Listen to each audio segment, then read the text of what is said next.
All right, looks like we already have a couple who have come in from the lobby. Thank you guys for being here early. I've always valued the punctual, so appreciate y'all being here. The rest of the group's probably showing up shortly. There's still a screen showing the wine event on. We'll have the full show on in just a minute, so prepare yourself for some fun. I saw a few familiar names. Kevin, you're on. Thank you for being here. Isaac, really appreciate you being here. Chris Polito, been too long, bud. Thank you for being on. Thank you all for all making an effort to be here. David Strobel, I see you there. You and I got to talk. My baseball card collection's burning a hole at the house, and I got to figure out how to sell it. So if you got a place that I can put a Michael Jordan rookie card, let me know. Ooh. I need to go ahead and do that. Yeah, humble brag. Yeah. Humble brag right Not there. so humble, actually. Yeah, no. Well, thank you guys again for being here. We're going to go ahead and get started. As always, I'm sure more will come on as we go through this, but for those of y'all who are already on, let me go ahead and set the stage a bit on where we are. Center's done a lot of these events. Y'all have been a part of a lot of these events. And every time we do one, I think we've reached the pinnacle. There's no way we could do better than 44 Farms. There's no way we could do better than Ranger Creek, et cetera, et cetera. But today we found ourselves in High Texas at William Chris Winery, and this might be the best kept secret inside the state. And I can tell you, based on what you can find when you Google the place, it's less and less a secret every day. So I would highly recommend you take a look for yourself at some Google images if you haven't been here before. The place is gorgeous. It's absolutely perfect. We find ourselves today in a room that's inside the members only tasting room. This room's called the library. You can see behind me they have a lot of books.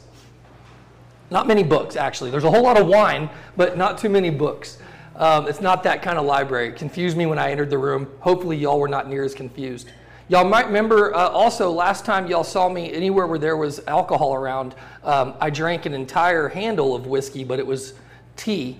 And we tricked the person who's there. I'm not doing that today. Don't start guessing anything. Nothing like that's going to happen today.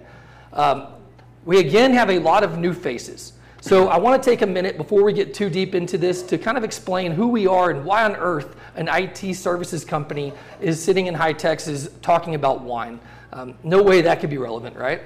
Well, Center Technologies as a full-service IT consulting shop offers many different products, many different services. If I were to narrow it down in the short time we have today, we are a managed service provider with an extensive enterprise project delivery team. That combination of local touch, tailored service, and enterprise experience is what makes us truly unique inside the state of Texas. So if you're looking for somebody to help you with something very niche, something unique, we can help you with that business change. If you're looking for something like handling the blocking and tackling, like the service tickets that your employees might submit, we can help you with that. What I would ask is take a meeting with me, the owner of our company, Chris Pace, or maybe one of our account executives, and let's explore it a bit and see if we can help make your team stronger. Speaking of making your team stronger, that's exactly why we're here. So our goal in the events we do like this, whether it's meat, like barbecue or butcher shops, whiskey distilleries, or a winery, is to help hone in your skill in different crafts. Just like it is our hope that we make your team better at the craft around IT. So with me today is an Arctic Wolf legend. Arctic Wolf Networks you're welcome. Arctic Wolf Networks is the premier partner of Center Technologies for just about everything we do for security. Jim Johnson manages a team of, how big is the team? 6 currently in the enterprise space for TOLA. On the technical side though? On the technical side for the sales SEs? The Cameron Joyces and others. Yeah, there's 6 on the enterprise space around TOLA. Mm-hmm. We have rough and tough 40 across the U.S. Yeah, so in that role that you fill, you're getting in front of a number of customers who are looking for preventative tools, but you're also talking to customers who are scared of breaches and asking, what occurs once that happens? Yeah. So I guess, can you fill the audience in a bit on what does the normal conversation look like? What are your presentations these days? Who is Arctic Wolf and why should they care? Most of the time, what we try to talk about are what are the struggles that most companies are going through today. First, we need to protect and defend against threats. Newsflash, we all need to do that, but we need to do it 24/7, 365. Okay. Bad guys don't work on banker hours, so there needs to be somebody at 3 a.m. on Christmas morning watching after the environment. The next big problem we hear a lot is access to talent. Like, it's really hard to find security professionals these days. They can't find us everywhere. Yeah, they can't find us everywhere. So with those struggles, we help fill some of those gaps. And there's a lot of things we do, but it's basically, we have companies join us and we partner with companies to help reach our goal of ending cyber risk. Now, that's a lofty goal that we'll never achieve, but at the same time, if we reach for something lower, we're gonna reach something lower. So why not go for the big goal, which is ending cyber risk? So cat and mouse game, it sounds like. You all put something together to protect us from today's attacks, and then it changes tomorrow and evolves, and you have to follow the same process. Yeah. Okay, as we develop this conversation today, guys, one of the things that I'm really intrigued by is the recent acquisition y'all made. You want to share a little about that around how the IR team has grown? Yeah, so last year we acquired a company called Tetra Defense that is a top incident response company. What's little known is they didn't even have a public offering. They only dealt with insurance brokers and insurance carriers. The reason we acquired them is because we wanted to make sure that we looked at, when we're doing incident response, that we're on panel with those insurance companies, that we can get working faster on the incidences rather than having to go through the red tape of getting signed up with an insurance carrier or something like that. And because Tetra had been in the industry for so long and is on panel with so many insurance companies, it was a great fold into Arctic Wolf, which is now Arctic Wolf Incident Response, to help companies on their worst day, their worst security day. They've just been breached. How do we get working on the problem faster, and how do we minimize the impact of an incident? Is this the answer? That's always the answer. Is wine the answer? So, nope, that didn't fix the breach. So what I want to get into in a bit is really that. A lot of companies have had to experience going through this process of ransomware or a business email compromise, but a lot of you haven't yet, and I still hear some cliches, say, we're not going to be attacked, or we're too small. We're going to talk a bit about that in particular here in a minute. You mentioned the statistic to me you had heard from Forrester, another one from Gartner. Yeah. Share those with the group. Yeah, so Gartner in their breach report last year said 59% of organizations were breached in the previous year. The new Forrester report that came out estimates that 70% of organizations are going to experience a security incident this year. That's worse than a coin flip. So it's not if an incident is going to happen, it's when. So we need to be prepared for that, both trying to detect and protect against it, but also being prepared with an incident response plan when it does happen, so we know what to do. So let's hit on that evolution, that cat and mouse game I mentioned. You talked a lot about in a previous presentation how the emergence of ransomware as a service started with something a little bit different than anything as a service. But go into the ransomware conversation. How did we get to the ransomware as a service portion? So ransomware has evolved, right? It used to be where the threat actors would break into an organization, they'd lock everything up, and they'd say, give me X amount of Bitcoin, and I'll give you the decryptor key. With the improvements in backup and storage and so forth, the bad guys realize, well, that's not the only way. So instead, once they get in, they'll exfiltrate the data, and then they'll lock everything up and say, okay, pay me, otherwise you're not going to unlock your systems, or I'm going to release this into the wild.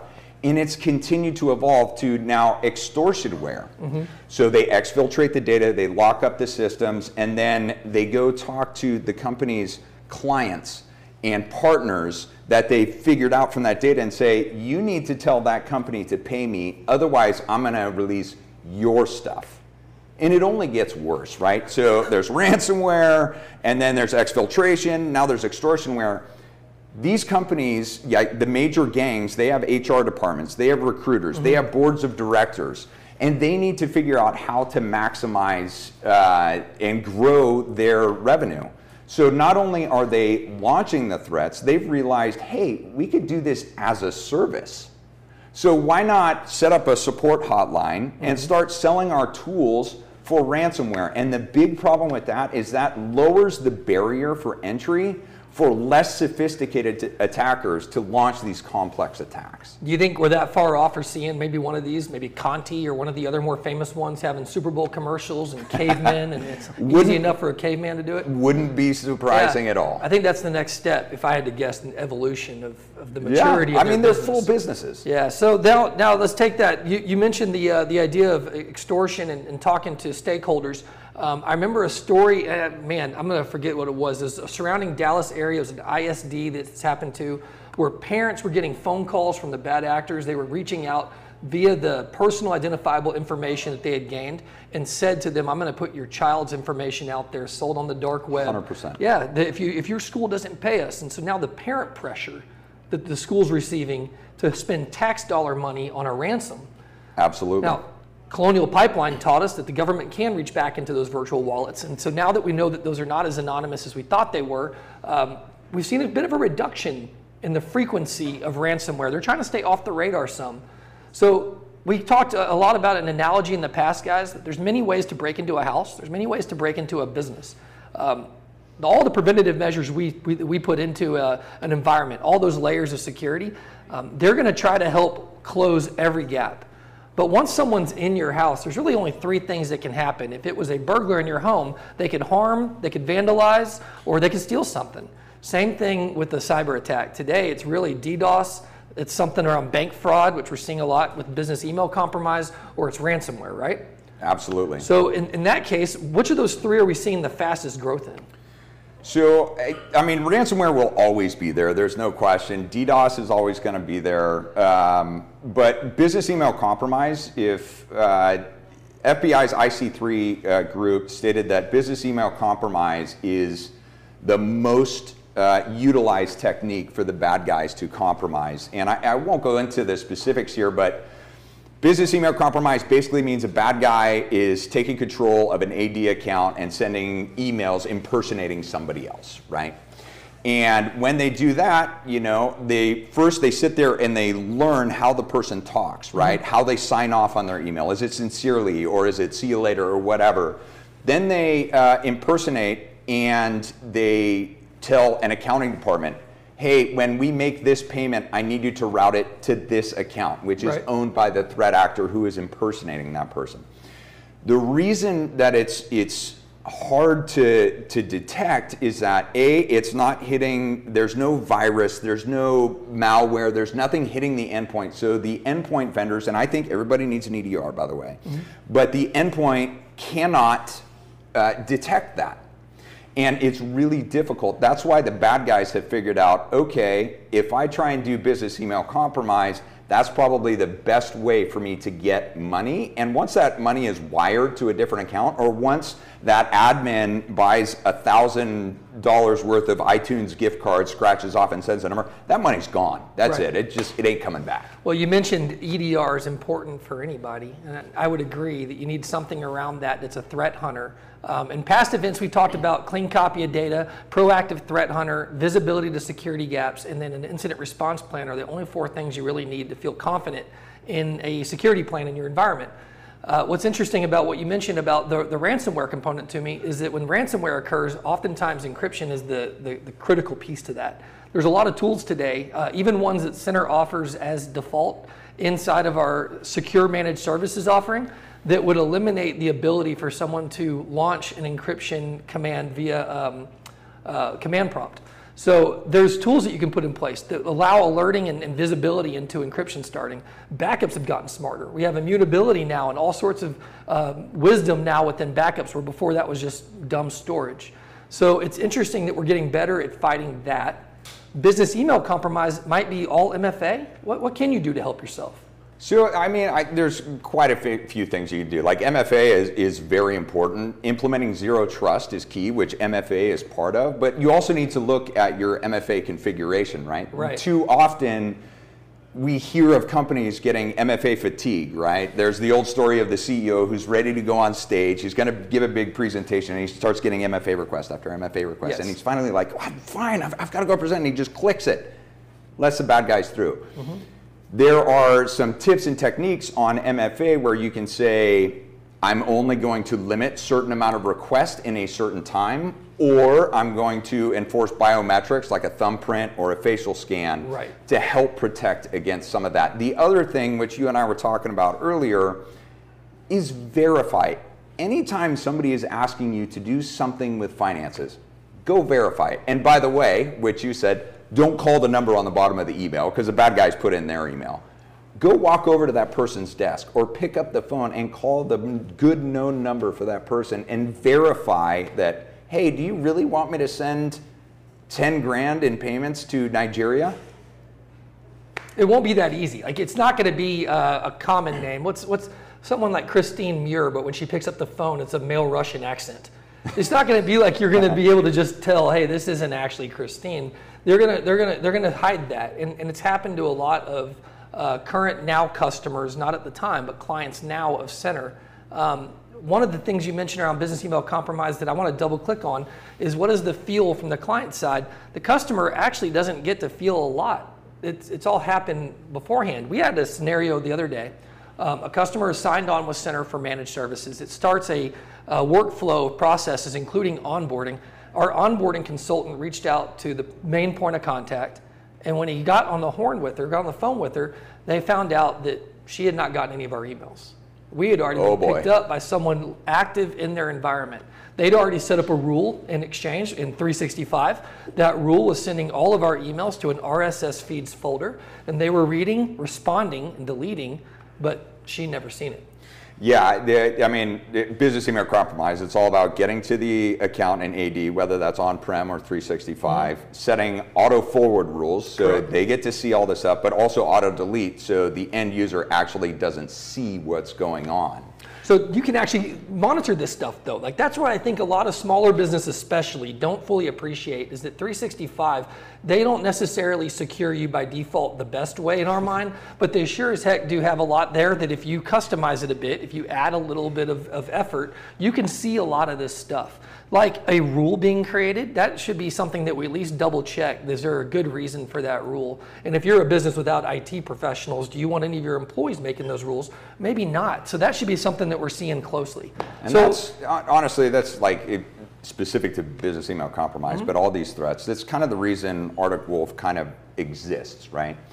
So it's moving from a tools-based mindset, and everybody needs tools, right? There's no question. Everybody needs a firewall. Anybody needs an endpoint, MFA. But moving to an operational standpoint, so creating those rules, deleting those rules, that's something that you need to fold into an operational mindset rather than a tools only. If tools were the problem, we just go, or we're the solution, we would just go buy the next widget, and I'd be done, I'm safe, right? But that is just not the case. That's not how it happens today. Yeah, if all I had was a flathead screwdriver, I would just go get the Phillips head, I'd be done. Yeah, absolutely. So, all right, so let's pass that a little bit. Now you've been fully impacted. All systems are encrypted. A job of a fireman in this case to come put out that fire is very different than if it's a business email compromise situation. Can you speak a little bit about how Arctic Wolf IR does different jobs around those two different scenarios? Maybe give us an example or two of what you've seen. Absolutely. So, we do everything from digital forensics to ransomware negotiations to threat actor communications, talking with the privacy attorneys, talking with the insurance brokers and the carrier. So it's a full IR solution set that we offer. A couple ones where it's gone really bad is we've gone and talked to a customer, and this is after they weren't an IR customer of ours, a retainer customer of ours, but they're like, well, we have this great IR plan, but we got breached, but we got a great plan for it. Where is it? And we came in and we're like, okay, where is it? They're like, it's on the servers that are encrypted right now.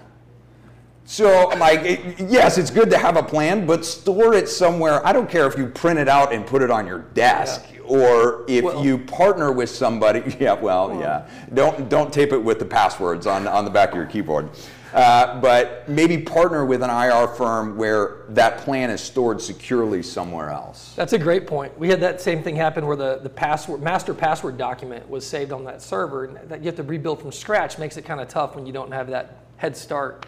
Yeah, or the guy that has all the passwords is out on Paid Family Leave Act, and you're not allowed to contact them, right? So don't have a single point of failure. Well, in that case, they were given potentially, they had a broker, an insurance broker, who was going to recommend an incident response team. Is that how this one played out, or did they not have an insurance policy? That was actually a different one where They called us, we came in, and the CFO is like, all right, awesome, we're working on it. He calls his insurance company, and the insurance company says, well, they're not on panel with us. You can't use them.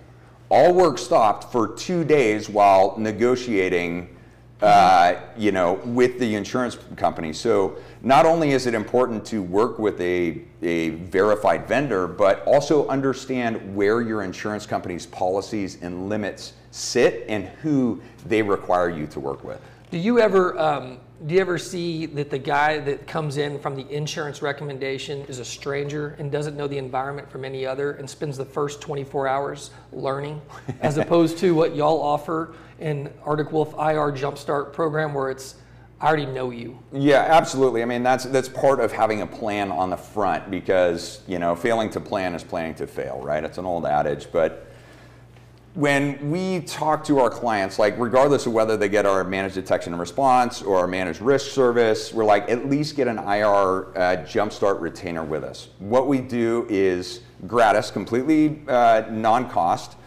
We find out who their privacy attorneys are, who are their insurance brokers, who are their insurance company, who are the 6 people we need to call when something goes bad. So instead of, like you said, wasting that time, because minutes matter. They do. They reduce the impact.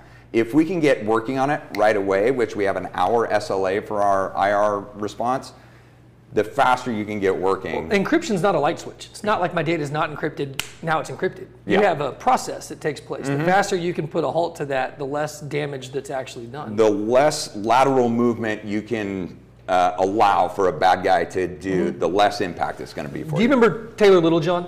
Yes, sir. I definitely didn't remember to introduce her today. Man, well, hi. Big miss. Taylor, I'm so sorry. That's okay. Taylor Littlejohn, guys, is with us producing as always, and she's flagging me down like I've got questions from these guys, and I'm acting like I don't care. So my bad. Well, great. First off, great chatter, guys. I feel like they're just tossing around ideas to help each other out. It's like so are they? Awesome. Well, this is great. Tell them get out here and have a glass of wine with us. They want to. Trust me. They're yelling that they're not here. So one of the questions was, how do y'all feel about password managers like LastPass or OnePass? Is that something you'd recommend? I know LastPass had a breach too. I've got enough intellectual horsepower to memorize all my passwords. I don't. Kidding. What do you think about LastPass and those types? To be very frank, we use a password manager at Arctic Wolf, but again, it's not just the tool. It's how it's implemented, it's how it's patched, it's how it's cared for, and bringing it into the operational approach and watching after it 24/7 to make sure that it's not compromised. So I think password tools are good, especially the ones that can key on, hey, you've reused this password twice, or you have a very weak password. And passwords are just too easy to get around, so you absolutely have to have MFA. There's just no question. It's table stakes. But Taylor, that's a set and forget product for a lot of people that I run into. It's not, it can't be. It needs to be something like you mentioned, is managed and is fine-tuned constantly. It can't be something we install once and just say they got it, that's good enough. So what else? Yeah, do y'all, Arctic Wolf and or Center, help with getting cyber insurance coverage because it's getting near impossible to get? So any advice on that? Great question. We probably both have unique answers. Yeah, you go ahead, man. All right, so yeah, we do have recommendations we can make. Here's what I've learned. Just about every business we work with that doesn't have an insurance policy for cyber coverage, they uncover that their broker carries that, and having someone just carry that one policy as opposed to all your policies for liability doesn't make a ton of business sense. So we would help negotiate with you or talk to your insurance provider on what would be a good amount. We can't make that decision on your behalf, but we can help influence the conversation. But the products you buy, the partners you choose, also help supplement that conversation a little bit. So can you just share a little bit about what y'all do and how that works? Absolutely, right. And directly to the question, 5-6 years ago, you could answer a 4-question survey. Are your firewalls default denied? Yep. Do you have an endpoint or antivirus? And you could get insurance. Now you have to write a 40-page dissertation on what your risk was last year, what you're doing about it this year, where you are now, all the stuff. And that's just to determine if you can get insurance, let alone that the premiums are going up by a 3 to 10 time factor. So at Arctic Wolf, we partner with quite a few insurance brokers that we're happy to get you in contact in contact with that provide good discounts if you are an MDR customer, because they see the value in both what we protect, that we're watching at 24/7, all that good stuff. So absolutely, both Center and Arctic Wolf can help with that. So often your insurance company might dictate what security tools you have in place. You're not going to run into any problems or challenges leveraging the Arctic Wolf product portfolio. They're on just about every single major carrier or broker's list. Center carries a database of like some 400 different applications that have come in over time, and we keep a track of all the different questions so that we're not surprised by anything that we have to help a client fill out. In a previous event, the Jess Pryles event, Taylor, remember that? Mm-hmm. We did that event centered around Willis Towers Watson and their form for what they do for that questionnaire. Happy to share some of that. Taylor, if anyone wants to put any in the chat, let me know who, and I'll send them that document we created based on that questionnaire. Perfect. Maybe time for one more question? Yeah, Chris Polito said, advice for going passwordless as the future. Well, I think you can do that. You don't have to wait till the future. You can do that now. It's just risky. So I tried that once. So I've read about that too. And to be honest, Chris, I'm probably not the right guy to talk about it. I haven't done enough research on it to give you some true answers to it. I would say I look forward to it. If the moment we go passwordless, though, for the hopes of having something biometric, I'm going to go ahead and assume that biometric's going to be just as hackable as passwords have been. Yeah, it'll be tough, especially with the onset of AI, deepfake video and stuff like that, where you were talking about you're not going to pick up the phone and get some dude with a heavy Russian accent. You're going to get somebody right. So AI is moving deepfake video and audio to stuff like that. Passwordless, like at Arctic Wolf, we do usual MFA through biometrics, right? Mm-hmm. Fingerprint or facial scan. So I have a password, but I rarely put it in. That's good to tell the group. Thank you. Well, I'll tell you what my password is. It's no. Here's the thing, right? I think all of this is going to continue to evolve, but I keep going back to you need to operationalize it, right? You can't just say we're going to implement this new technology and we'll be safe or not safe. It needs to be watched, it needs to be monitored, it needs to be cared for and maintained, just like a garden. Your environment needs to be maintained constantly. Just like a garden, guys. So, Taylor, if it's okay, if there's other questions, I want to answer them at the very end. Is that okay? Yeah, let's do that. Yeah, I'm going to jump off, right? Yeah, and we'll get. You're going to go find another bottle of wine? At least Jim, one. Thank you so much for doing this with us. It's always fun. Guys, one of the biggest takeaways I want you all to remember from that is that it's not just IT-related policies. What we were just talking about, making sure that you have a policy in place for your accounting and finance team to verify changes in finances and money. I want to see that type of maturity in the other departments matching the IT department's growth and maturity as well. What my hope is that now we're going to transition into a time of commercial.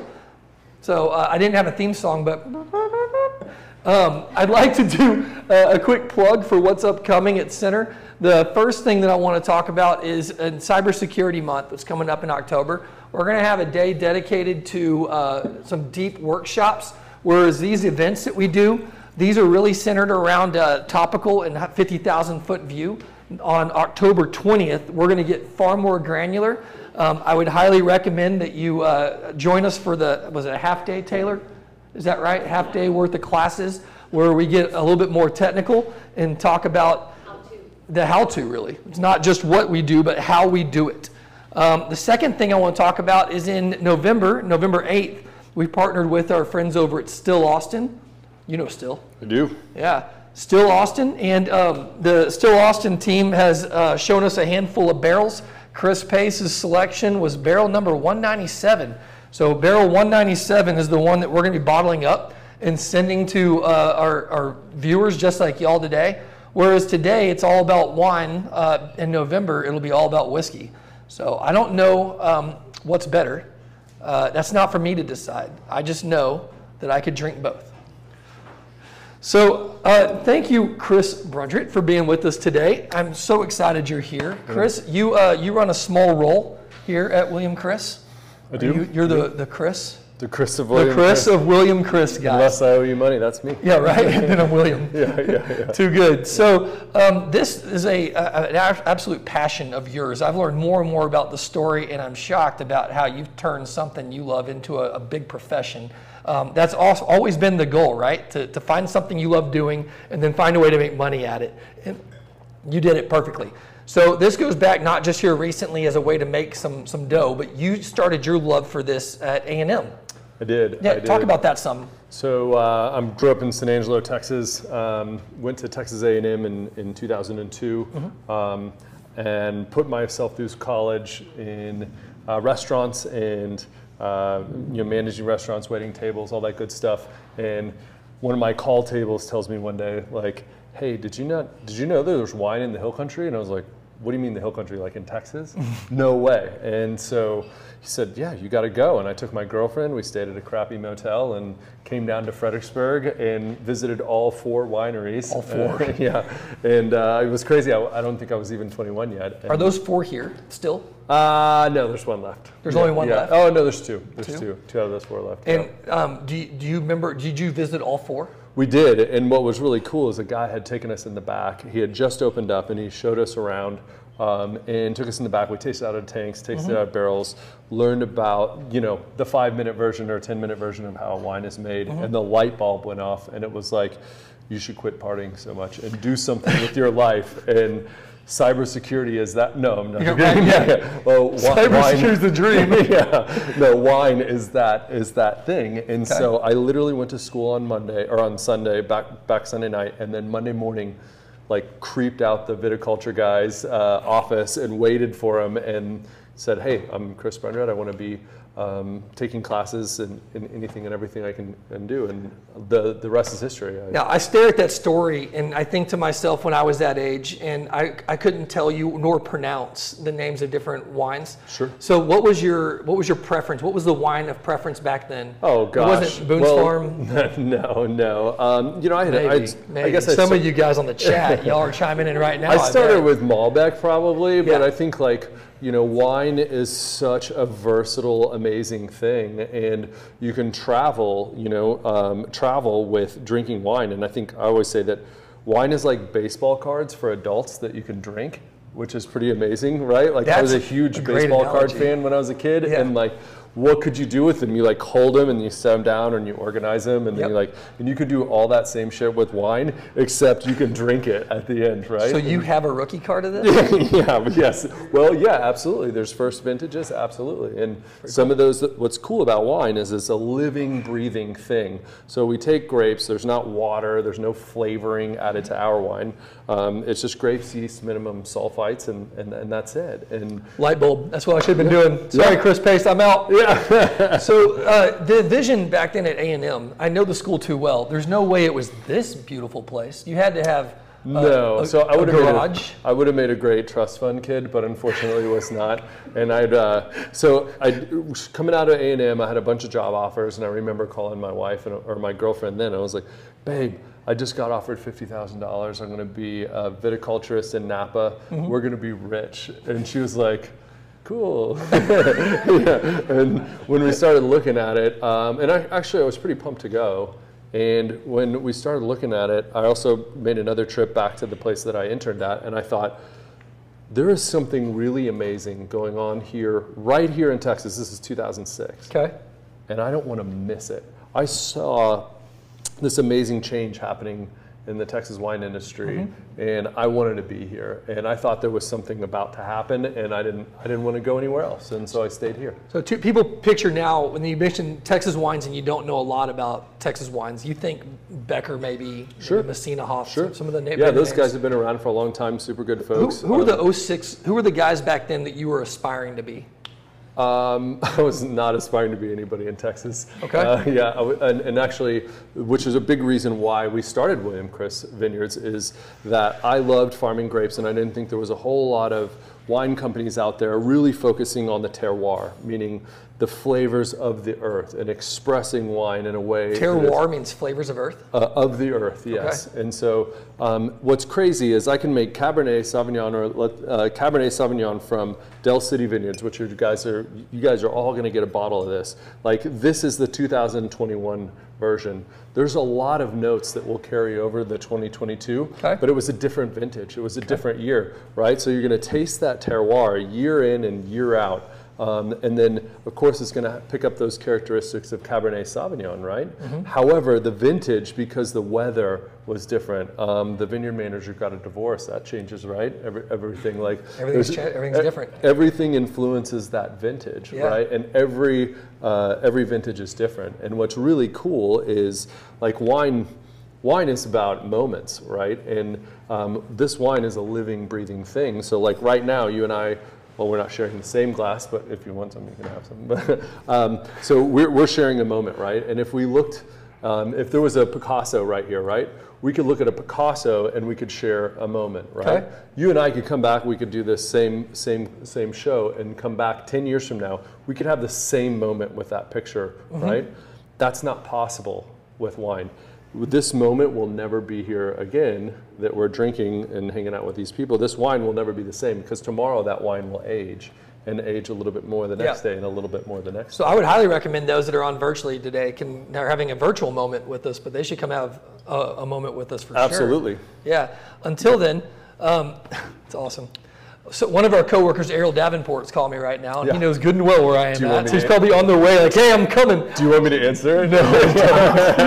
So you started to hint on something that I wanted to really touch on, and that is we got some purists. One of them, Ben Martin at Center Technologies, would tell you you can't get an actual good wine, not on the quality of what you get out of Napa in the state of Texas. And so I think there are some wine snobs that snub what everyone does here in the state. Sure. Why is that? What's the difference? Is it lack of experience and generations have been doing it in California versus here? Or why is that so common? Well, a couple of different reasons. Like 15 years ago, 10 years ago, the wines were not that great, right? Because people didn't, there was 4 of them, and the 4 or 10 didn't make a very good name for themselves. Like some of them did, and that's not throwing any shade on any of those guys, right? But then you saw this huge resurgence of wine about 10 years ago. So Texas is one of the oldest winemaking states in the country, right?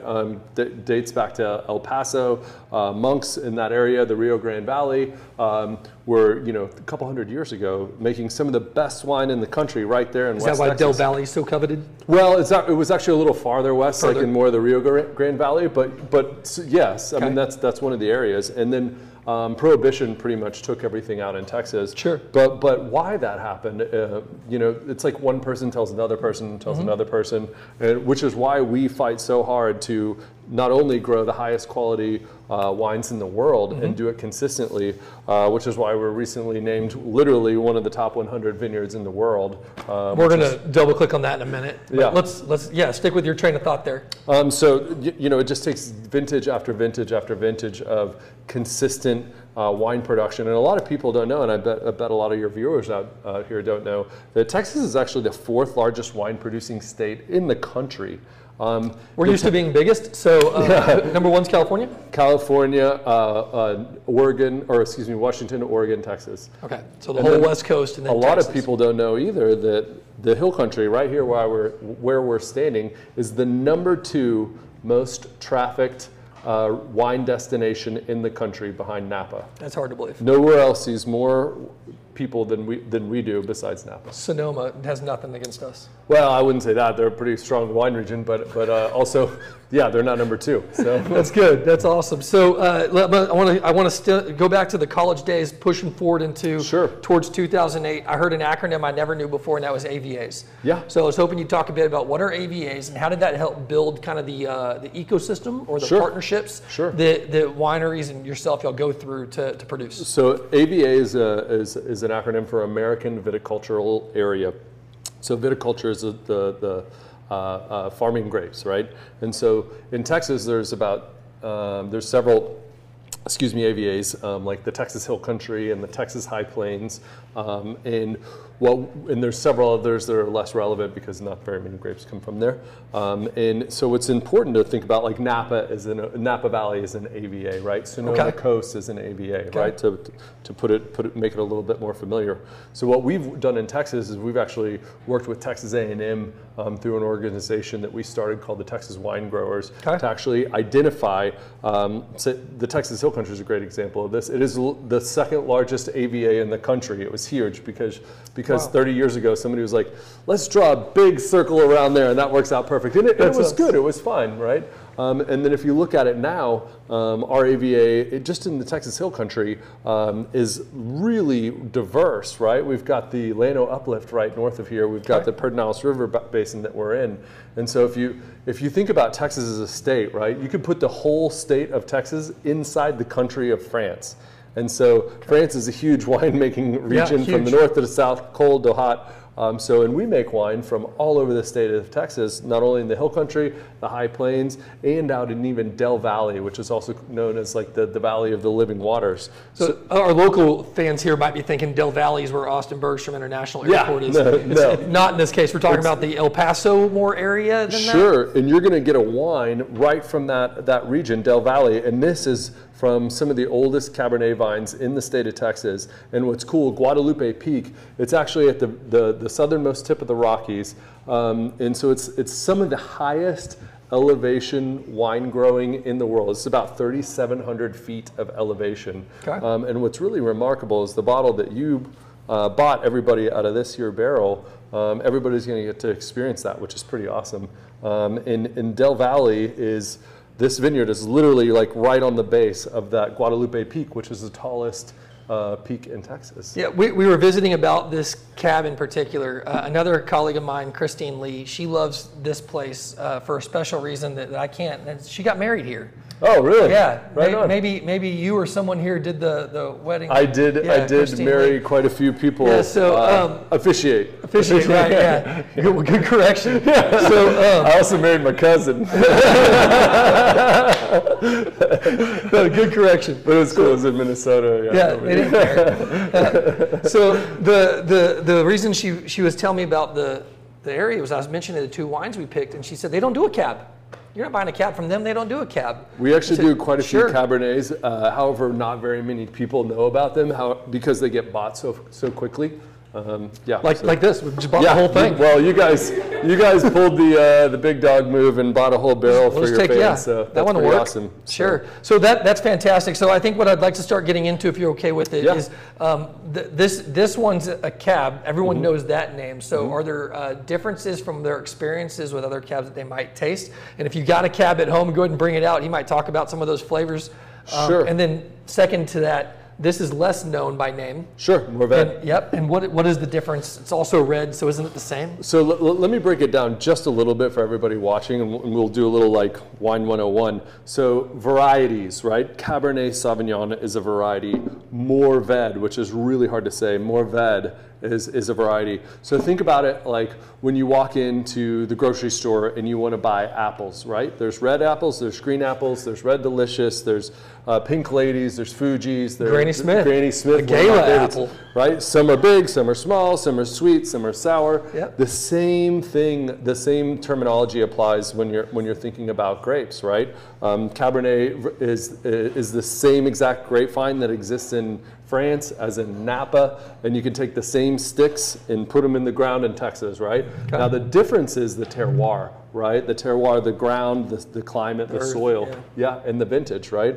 And Mourvèdre, so Cabernet originated in France. Obviously they grow it in California, North and South California, and there's tons of different expressions of this, like Paso Robles, Napa. Okay. There's even a little bit of Sonoma Cab. There's Washington Cab, Texas Cab. Well, Texas is a huge state, right? So Cabernet in the Hill Country tastes very different grown on the granite as it does on the limestone here. Okay. And then you look out in West Texas, that Cabernet is a little different as well because it's grown on limestone, but in a totally different area.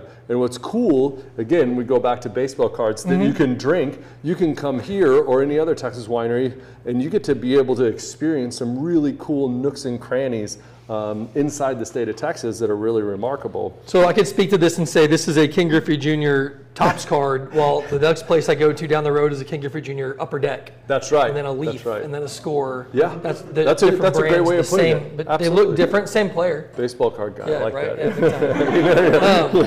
Yeah, And then Morved. Yeah, so Morved is a very unique variety. You can tell the bottle shape is even different too. So this is a Bordeaux bottle. It's got the high shoulders, and then the Burgundy bottle is a soft shoulder. Well, this Burgundy bottle generally has Rhone varieties in it, or Pinot Noir. So Rhone varieties are Syrah, Morved, Grenache. So if you've ever drank anything from the Rhone Valley of France, they've been doing it for like 1,000 years. They get to name it, which is kind of cool. Okay. This variety Morved is part of the trio in, say, Chateauneuf-du-Pape or Southern Rhone. It grows incredibly well in the state of Texas, and this particular wine is from 3 of my absolute favorites in the High Plains. And everybody, you were born with the Texas map on your hand, right? Yeah. Sure.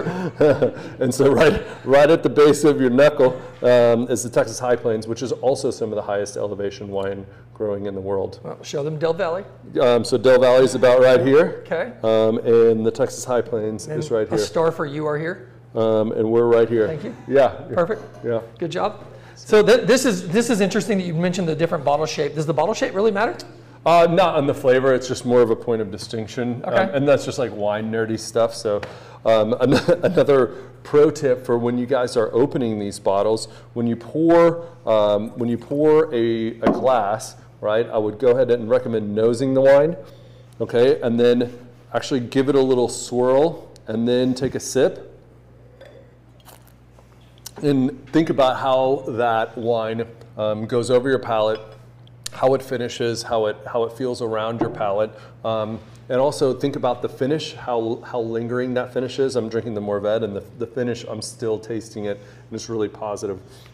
So all these factors like contribute to whether you like the wine or not. And don't let anybody tell you out there that like, oh, that wine's $30 and it's no good, you need to buy my $120 wine. That's bullshit, right? I mean, drink what you like and don't let anybody tell you what you do or don't like. And I will say, like, drinking wine is such an adventure because you can literally, like, you can experience different wines from all over the state of Texas, all over the world. Like, the most famous restaurant in Mexico City, he can't put all that stuff in a bag and ship it to you, right? Like, you can't have that experience, but you can in a bottle, right? And it's really, really cool. And the other cool thing about wine, do you ever drink a bottle of wine by yourself? Not today. Yeah. Somebody has raised their hand out there, I know. Rarely, right? So what happens when you open a bottle of wine? Yeah, let's talk about that. You pop it open and you do it with your wife, you do it with your friends, and then you talk about where it comes from, who made it. There's stories like every time. Yeah, absolutely. And I'm not saying that like never happens with whiskey or never happens, like, I know you probably drink whiskey by yourself sometimes. I don't know. Only when I have a steak. But wine generally always, it's got a little bit of a time, it's a ticking time bomb, right? So you open it, you shouldn't cork it and drink the other half of the bottle next week. You need to drink it the next day, which is totally fine. Well, you just mentioned a great thing about preserving it. In the event that there is a little leftover, is there an amount too small to save for the next day? If you've got half a glass left, do not save it. Either literally just dump down the drain, or you can save it, cook with it. But I would, if you've got a little less than half or more, put a cork in it really tight, and then throw it in the fridge. And then fridge? Yeah, let it heat up the next day. Is the label a good guide for the lowness of the bottle, or should you just assume half? Like if you're below the label, you toss it. If you're above the label, you keep it? I probably wouldn't use that. I mean, I just look at the bottle half full. I mean, different bottles have different label heights and all that good stuff. Understood. But I mean, look, if you don't want to drink that last glass, I mean, and then put it in the fridge for a day or two. And if you want to taste it the next day, if you don't like it, don't drink it. All right. So our guys on the camera today, they're going to get this at home. Yes. They're going to take a small pour, a big pour, a straw straight to the bottle. I don't know how they want to do it. But you recommend they take a good smell, small sip, big sip, just hold it in your mouth, taste it. Yeah, swirl it. I like swirling it around almost like it's mouthwash. I mean, probably poor analogy, but the action is same. So Truly like mouthwash. Look at that. Yeah, I want to get it all over. I want to coat my tongue. Yeah. I want to really experience that wine, right? Are there wrong notes? Like if I said certain things that just come to mind, is there anything that comes to mind? If you're like, oh, this wine tastes like vinegar, probably not a good thing. I don't want to drink that, right? So this wine, and I'm tasting the more bad. Understood. A lot of really ripe apple, a little bit of Bing cherry, a little bit of blue fruit, a little bit of that tobacco note, and a slight touch of like sand sage. Okay. Which is pretty awesome. I love this wine. Do you carry any apps that you like? Like I have a Vino app that helps me say these words, even though I don't know what they mean about a wine. If I take a picture of the bottle, that's absolutely no problem. Like so, the really cool thing about wine is people love sharing what they know about wine. And so if you walk into any winery or any wine shop and just say like, hey, I don't know a lot about wine. Could you help teach me or just tell me what that means? And there's no dumb questions. There's no, and just think like, I'm really good at wine. You know why? Because that's all I do. I like make wine, grow grapes, I hunt and fish a little bit. I just listened to your guys' conversation about cybersecurity, scared the ever-living piss out of me. I'm going to be calling you guys tonight and be like, hey, I need some more cybersecurity. That's great. But I don't do that, right? But it's our world. Yeah, right. But Chris Pace, our founder, also an A&M grad, would love to get your call one day looking for cybersecurity help. Awesome. So I say that a little bit in jest. It's funny how you mentioned that everybody wants to teach somebody if that's their world, right? It's their hobby. Baseball cards is someone's hobby. They love to share what they enjoy, their passion. It's almost no different with the IT guy. If you share an opinion, I guarantee you there's an IT guy that says he has a better way. You'll keep telling me that over and over and over. I get it. So it's interesting that we have so many similarities there. I love what you're bringing up in this one and this one. If you were to take a third bottle, what would that experience be? What would that third bottle have been? If we would have picked a third barrel, man, I love Sangiovese, especially from Texas. I think it's absolutely phenomenal. What is that? For those who don't know, Sangiovese is an Italian variety that grows incredibly well, not only in the hill country but also in the high plains. Okay. One of my favorite wines. I think it's a wonderful variety for the state of Texas. And also, before I forget, a little pro tip to all the people watching out there. When you're filling up a wine glass, if you want to be a professional, never pour over the widest part of the glass, right? So if you, unless you're going to the backyard to get crunk with the old lady, pour only to the widest part of the glass, right? And then why is that? Because you want to expose this wine to oxygen, right? Because what's really cool is we opened that wine, I don't know, 30 minutes ago before the show, and it's already changing. It's already evolving in the glass. And you want to be able to have that max surface area for the best experience, right? Because if it's filled up to here, you got to drink a lot of it before you can really taste it. And I'd encourage. I think I misunderstood. You're saying pour it to where it comes to this point. No higher than the widest part. Boy, that makes a lot more sense. I thought you were pouring with such aim that you were hitting not the widest part of the glass, that you were hitting a very specific target on your pour. I'll give your fans another pro tip too. When you guys are out wine tasting, or if you guys are ever tasting wine even at a restaurant, if you want to have a professional way to say, I just want some more of that, just be like, could I revisit that? And that's such a suave way of just being like, hey man, hit me up with another shot of that because I may buy it, right? Are there other terms, like can I revisit the neighbor? Can I revisit the neighbor? Yeah, absolutely. Is that how you do that? Revisit the neighbor, revisit the I don't think your wife would the like one I had that, before, I'll revisit the ex. Yeah, no, you can revisit any wine you want. What about holding stem or no stem? Oh, absolutely hold the stem. And this is not always a hard and fast rule. The reason that a wine glass has a stem is for you to use it, because if you want to, if you hold the glass right here, A, I don't like fingerprints. B, you don't want to heat up the wine, which is really important. So again, and if you want to look cool and swirl it, and you've never swirled before, keep it on the table, right? Don't be a dumbass. And then if you practice a little bit, then it gets perfect, right? But once you learn how to swirl, don't be the guy with the nervous tick swirl that just sits there and talks. Winemakers are classic for this because they do this all the time. So they're just like, hey man, how's it going? You good? Poker chips. Yeah, Poker players and poker chips constantly stacking. Because you can just beat up the wine at that point and over-aerate it. So. I was going to pivot into a couple things about these awards. Before I do that, Taylor, how are you feeling over there? I mean, I feel great. How's the chat going? She's 3 glasses of wine deep and she's feeling really good. I do have a list of questions. Do you want to like quick rapid fire? Let's do some, yeah. Fire off.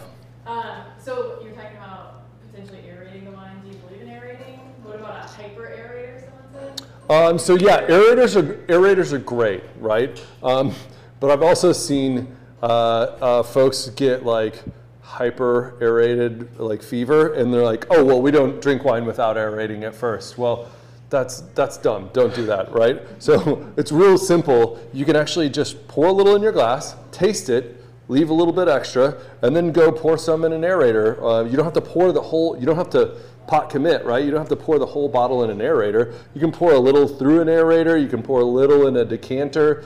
Taste it. Put them side by side. Do it blind. Taste it. Smell it. Whichever one you like better, do that, right? As far as a decanter goes, I use the decanter almost exclusively just on really old wines that have a lot of sediment or that need some oxygen. A lot of younger wines, some of them are great out of the bottle, some of them need to be decanted a little bit, like there's no problem, or aerated. So like I'm fine with an aerator. I just wouldn't encourage you to be like, I don't open a bottle of wine without aerating it first, because then it's like, I only open a bottle without aerating it. yeah, you go straight to the dough. Fine, yeah. It doesn't bother me at all. Next question. Are y'all's wine grown on an estate? Someone asked that. On the estate. So Yeah. estate, that's a great question. So we have estate wine. Estate wine means either, in Texas, it means you grow it on this property that we're standing on or within the AVA. And so we have a few estate vineyards around us. So we farm about 100 acres here in the High Plains, and then we also farm about 300 acres in the High Plains. So that being said, we cannot call those vineyards in the High Plains estate because they're not in our AVA. So that's a super. Who asked that? Who gets the brownie points for best question? Great question. You guys have to remind me who asked that because that was a while So we ago. do have Sorry. another brand called Uplift, which I don't make the wine for. One of our winemakers does, and that is 100% estate wine. But we do have a very delicious estate wine here. These estate, AVA, other. How did these get made? So what do you mean? How did they get made? Well, if I heard right, I may have missed it. I thought you said estate means on property essentially, and AVA. The grapes were grown on this property. Or either of those. No. Del Valley's not. Del Valley's not, Right. and this is all Texas High Plains. So this is High Plains. This is your knuckle. Up there. Yeah. Got yeah, it. Yeah. I'm back. Yeah. I've Or you never could be seen that like my before, but I love roughneck it. buddy that was It's like Michigan. Anybody know the Michigan? The mitten. Sure. Oh, the hint. You know, that's where I got that idea. The Michigan hint. Somebody brilliant. did that, and I was like, Brilliant. oh my gosh, that's so cool! That's great. Do you have any others? Yeah. Okay, what about when a sommelier comes to your table and is like, dumps a little bit of wine in your glass? Like, how are you supposed to react? Are you just, is there bad? Like, You just dump it this back is in. not, This is not good? Like, No. So, If it's poor, like if you taste it and you don't like it, is that what you're like, asking? Yeah, what's the table manner? 20-second segue story. My uncle told me whenever he graduated college, his brother with the master's and him with bachelor's from the University of Oregon, they went to this super nice restaurant. The waiter poured him, and, they're straight out of college. They poured him a little wine. He ordered the most expensive bottle, and like his brother tasted it and then just spit it all over the waiter. And he said, if I would have wanted a bottle of sweat, I would have ordered one. And then like the guy was like, apologized, took it back, and my uncle was like, man, was the wine really bad? He's like, no, I just always wanted to do that. Oh my God. Oh no, yeah. And he was like, oh my gosh, that's a terrible thing. So no, so when the waiter is pouring you a little sample of wine, you want to be looking for if the wine is tainted. So my uncle wasn't far off. If the wine smells overbearingly like horse sweat or saddle leather right? That could be We all know what that smells like. That could be too much of something called Brettanomyces, which is a wild yeast. A little bit is kind of good sometimes, but a lot is not very much fun.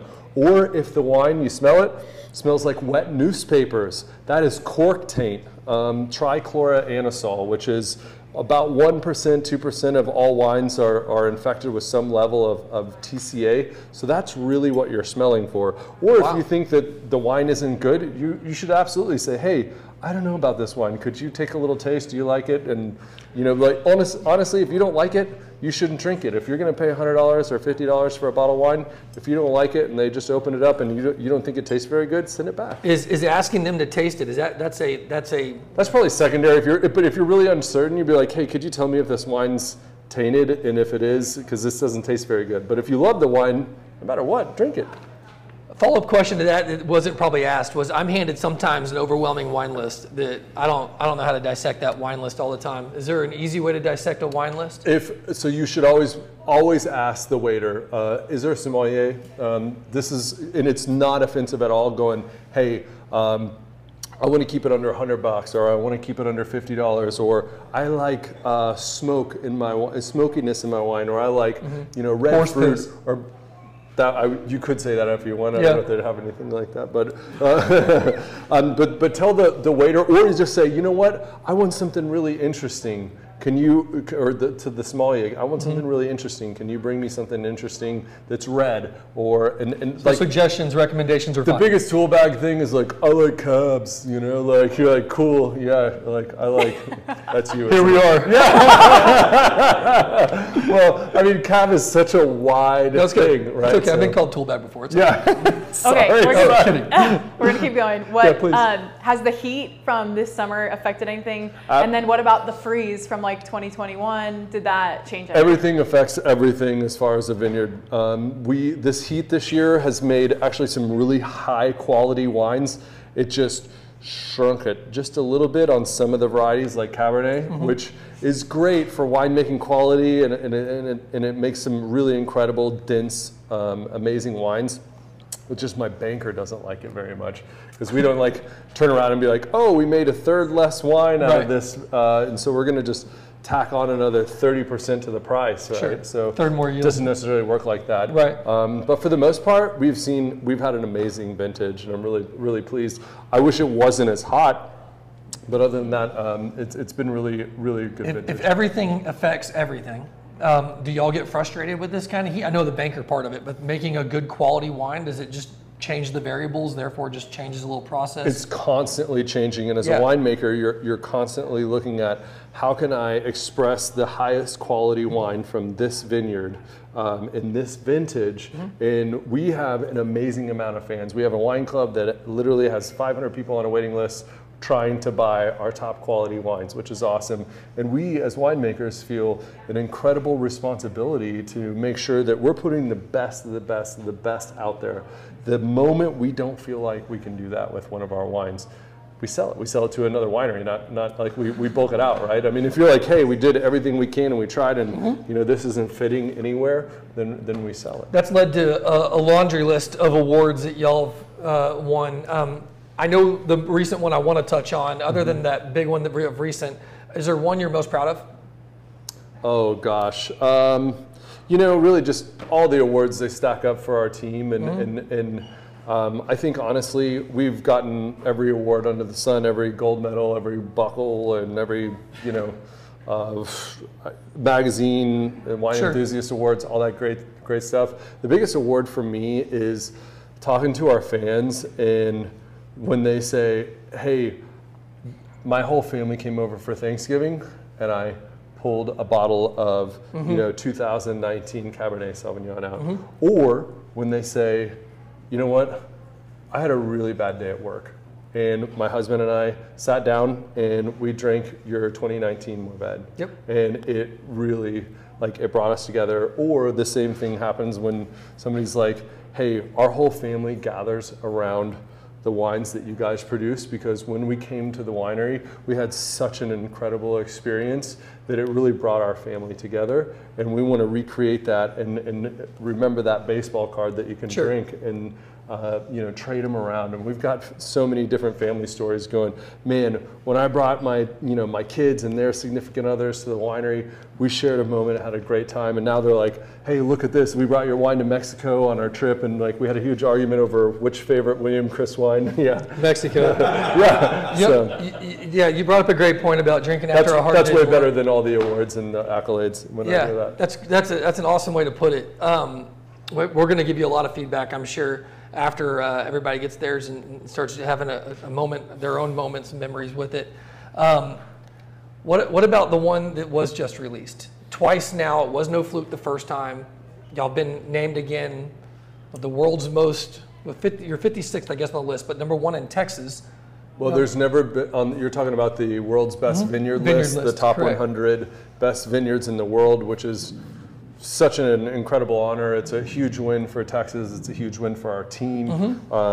In last year, we were number 56. This year, we slid 4 spots to number 60, which is a little bit of a bummer. But it's a hot summer. There was only 8 wineries, or 7 or 8 wineries in the United States that were honored on the top 100 list, and we have been the only winery in Texas ever to be on it. To be on and the twice top now. Twice. And so, it's slide. It's probably top 50 next year. Right. Yeah. There you go. It's probably a bit of a head fake. There's no reason that you could consider this sliding backwards. There's an area for tasting for us regulars. There's an area for tasting for the members. There's an area for everything here. And each time you turn around or look for something new, it's nicer and more fancy. It's incredible. What's the future hold? What are y'all going to be doing next? Well, frankly, we haven't grown and produced our best bottle of wine yet. Every single vintage, we're putting all the chips back on the table, working on our farms, working on our wines, trying to be the absolute best in the world. I think that ultimately here for William Chris Vineyards is continuing to edge out the experience and make sure that all of our culinary, all of our wine ambassador team is incredibly well trained. If you come on this property, every single person that will talk to you is Wine Spirits Education Trust trained. Every single person here is a sommelier, even the bookkeeper. Every single person on the property. So when you do come to our property, you can have an amazing experience, which I think is really, really important. And I'd say William Chris Vineyards is the best because it is, but there's so many other wineries up and down. Our neighbors do a great job. There's over almost 200 wineries within an hour drive of here. You can't go to them all, which is pretty crazy. And Fredericksburg's an amazing town. To go having a great time. But I think what's next is we're just going to keep getting better. I mean, we're not really trying to grow. We're just sitting here looking at how we get better at this every year and create more intentional wines and more intentional fans. So here's my recommendation to those listeners. And we're going to have a few more questions, Taylor, in just a second. I'm not forgetting about that, I promise. I want y'all all to consider making the trip out here in a minute. I think Chris is going to make that even easier on you to get to do. Yeah. But what I want you to do when you come out here is take a look at how they source their grapes, how they partner with different areas. And what I'm uncovering here while I'm listening to it is that for those of y'all that did the 44 Farms event with us last time, they talked about how when they auction off a calf, that they end up with partnership with that buyer. That partnership includes some level of royalty for the offspring and a guarantee to buy back that offspring. So the buyer, the rancher, forever has a way to increase their production, the quality of their product, and have a guaranteed buyer. Now, the relationship y'all carry with your partners is slightly different than that, but they're coaching, they're helping, they're driving that grape vineyard, or the grape growers product up, holding a level of standard to it, operating as a true partner with them. It's very similar to how Center tries to operate with their partner ecosystem. It's not that we're just looking for one best of breed product, although that matters. Two, there's got to be some level of relationship there that we're going to sell in conjunction with each other, that we're going to support our customers in conjunction with each other, and not just sell something and walk away. Flipping paper's never been our story.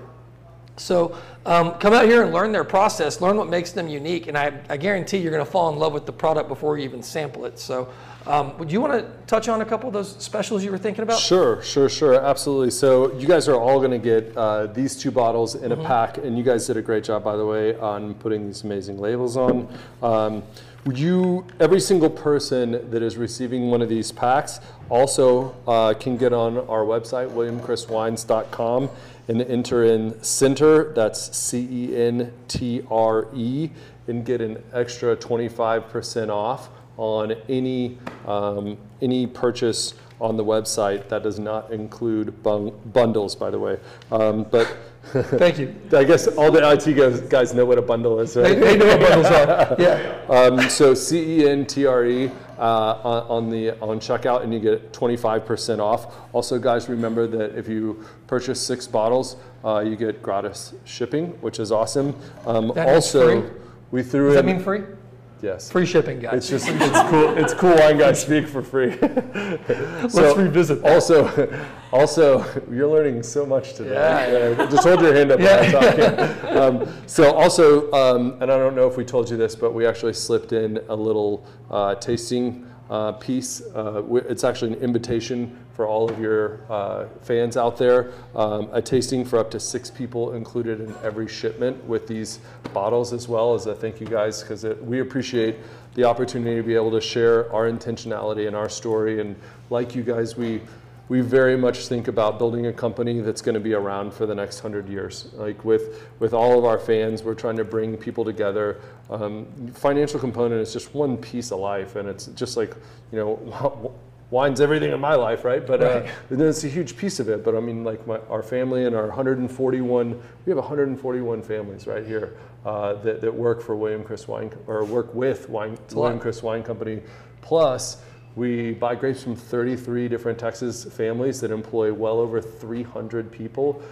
Every time you buy a bottle of Texas wine, it stays in the Texas economy, which is pretty incredible. Yeah, it is incredible. So let's talk, just before we hang up with the group, I want to hear, they come in for a tasting. Sure. I've seen everyone out there doing some of that stuff. When I come in off the street, what is that tasting experience? You said 6 wines?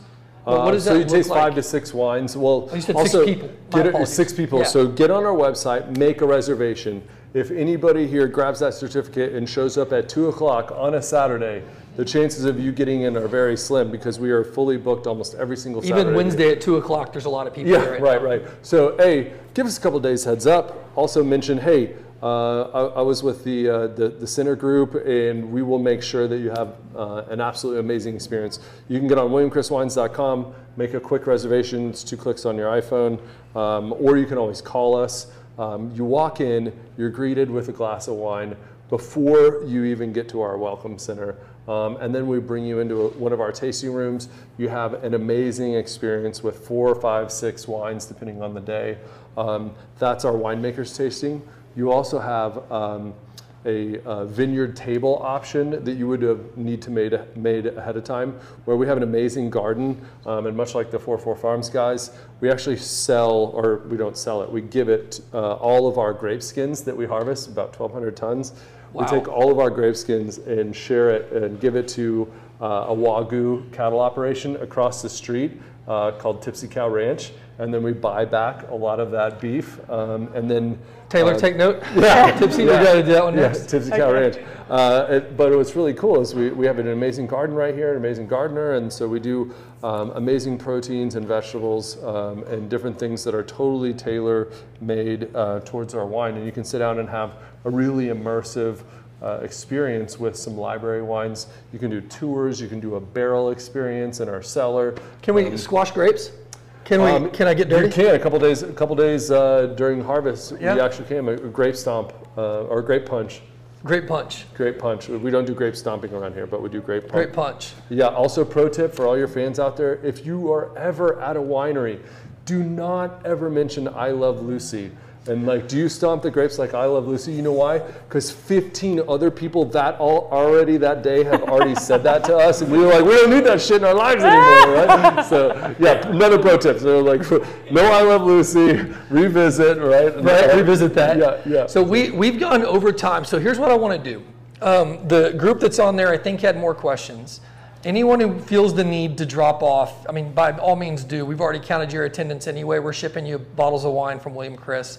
We're excited y'all were here. If it's okay with you, can we get a couple more questions while they drop off? Sure, happy to. We'll kind of slow close today instead of a formal close. Chris, is that good with you too? Close is that okay? Yeah. Close and drink at the same time? Yeah, if that's okay. Perfect. Yeah. And we can just like rapid fire, so just feel free to Yeah, quickly go answer quick. them.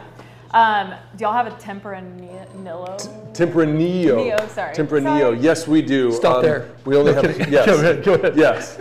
We don't know what it Yes, is. You may as okay. well tell us what it is. Tempranillo is a grape variety. Okay. Yeah, it's a red variety, and yes, we do have Tempranillo. How do you select the vineyard that it's from, or you just grow it here? And We do not grow any on this property. The only Tempranillo, we have 2 different Tempranillo blocks. One is in the Texas High Plains at Lost Straw Vineyards. Then we have another block at High Cross Vineyards in Sonora, Texas. More Sweet. central-ish. okay, do you more make like- any pet nat wines? You're right. We do make Petillon Natural. We're actually very famous for our Petillon Okay. Natural or Pet Nat. You can, well, of course, we love it when you buy here online. You can sometimes find that at Whole Foods, at a bunch of different restaurants across Texas, New York, Chicago.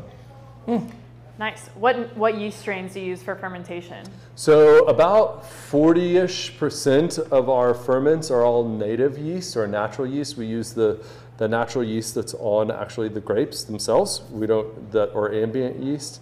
And then especially if the grapes have to travel a long time, maybe a couple hours away, we use about 6 different strains of commercial yeast that we purchased. Who asked this?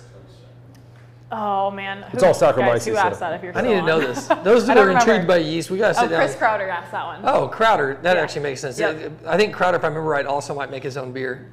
Chris, you make your own beer. All the Chris's.